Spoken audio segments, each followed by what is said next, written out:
इनारा माने एक माई बाप। आई चार गदेला, चार इनारा माने चार गदेला। कलयुग और नारा जी पानी खोजते खोजते पहुँचे कहाँ है? 5 इनारा रहा। 5 इनारा रहा पहुँचे, कहन प्रभु बहुत जोर प्यास लगा, पहले पानी पी लिया जाए। कहन देखा भी हूँ एक चीज दिखावत ही। कहन का कहन सुना बतावत ही, कभी जी लिखत इनका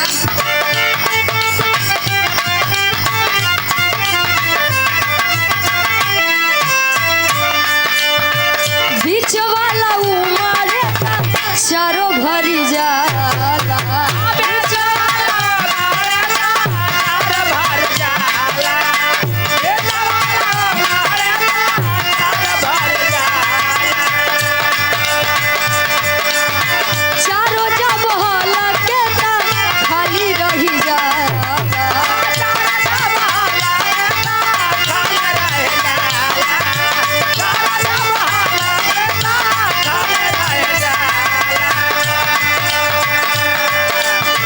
कलयुग कैले फिर से बयनवा हो,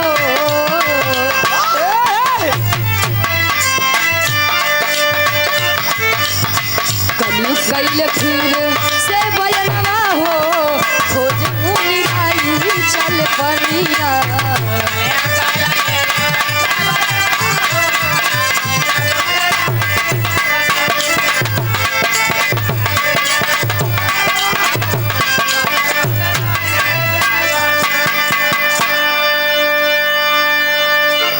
पहुँचन 5 इनारा रहन, यानी 2 ठेसा बगली बगली रहन, एक ही बीचे में रहन। जब वाला उमड़े यानी जब ऊपर उठे बीच वाला, तो जो बगली के यानी चारों कुआं रहा है वो भरी जाए। लेकिन जब चारों को रही तब बीच वाला खाली हो जाए।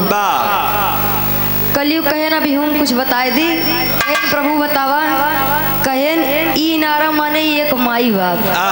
आई 4 गदेला, 4 इनारा माने 4 गदेला, 4 बेटवा, एक महतारी बाप, 4 गदेला शौक से पली और उनका कोनो दिक्कतों न रही। लेकिन जब उनके से एक शादी विवाह हो जाए, जब उनके धर्म पत्नी लोग आई जाए, तब ई होए कि छोटका भैया 1 महीना तय खियाओ, बड़का भैया 1 महीना तय खियाओ, ऐसे चारों जने पारी बांध ले। 31 के महीना आ जाए तब मामा बाबू भूखे सोई। ई तो जमाना बा, सच्चाई भाई आप सब जाना तो है। महतारी बाप 4 गदेला शौक से पाल सकते, लेकिन 4 गदेला एक महतारी बाप नहीं पाल सकते।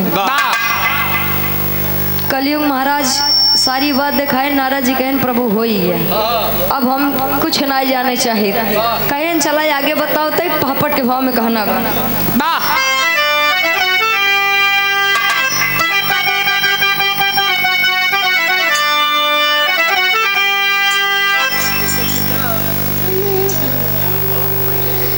₹21 का महान आशीर्वाद आप परम सम्मानित श्री लल्लू प्रसाद यादव जी, लालगंज के निवासी हैं आप।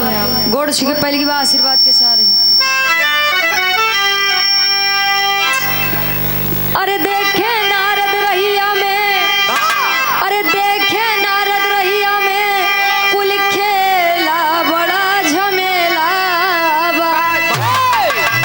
अरे देखे नारद रहिया में, कुल खेला बड़ा झमेला बा। आई कैसन कलयुग में ही बेला गजब खेला।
चार बात हुई गया। पहला कि बछिया के दूध गाय पियत रही, दूसरा चार गाय आपस में आराम से चरत रही, एक मरकही गाय आए तो चारों यानी चार पत्तों अलग हो गई। तीसरा सरकारी नौकरी, चौथा कि एक महतारी बाप चार गदेला पाल सकत है, लेकिन चार गदेला एक महतारी बाप आज के जमाना नहीं पाल सकता। जे बहुत लायक है। देखा बेटवा तीन प्रकार के होते हैं, पूत, सपूत, कपूत। पूत जितना आपके बाद हुई सब चलाए ले जाओ का कहते हैं पूत। सपूत जितना आपके बाद दो चार छब्बीसा और कह दे ओका कहिए सपूत। कपूत जवन बाप हो सारे दारू पी के जाता है नर्दम लोटा। जितना आपके बाद वो सब मारे नाश कह दे ओका कहिए कपूत। देखा एक दोहा बा कि पूत कपूत तका धन संचय, अब पूत सपूत तका धन संचय। लड़किया अगर लायक बा तो का करे रुपया पैसा इकट्ठा करता है।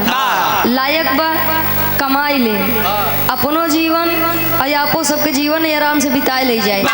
और लड़के अगर नालायक बा तब का करे रुपया पैसा धन दौलत जुटवाता है, खून पसीना ये कई के पता लगता है इकट्ठा करता है। और लड़के का लत लग गई वही 75 वही खम्भा पता लग सब बेच खोच जाए खम्भा वाला खम्भा नहीं वो समझाता है सब। तो जवन है जैसा बा खाए पिए मस्त रहा साथे यहाँ से क्यों कुछ न लेके जाए। अभी आगे तनी के पहुँचन पचवा चीज पहुँचन एक पहाड़ बड़ा सा रहन, धागा जानत हुई है एकदम पतला सा होता है, सिर्फ कच्चा सूत ऊपर से लेके बंधा रहा नीचे लाई के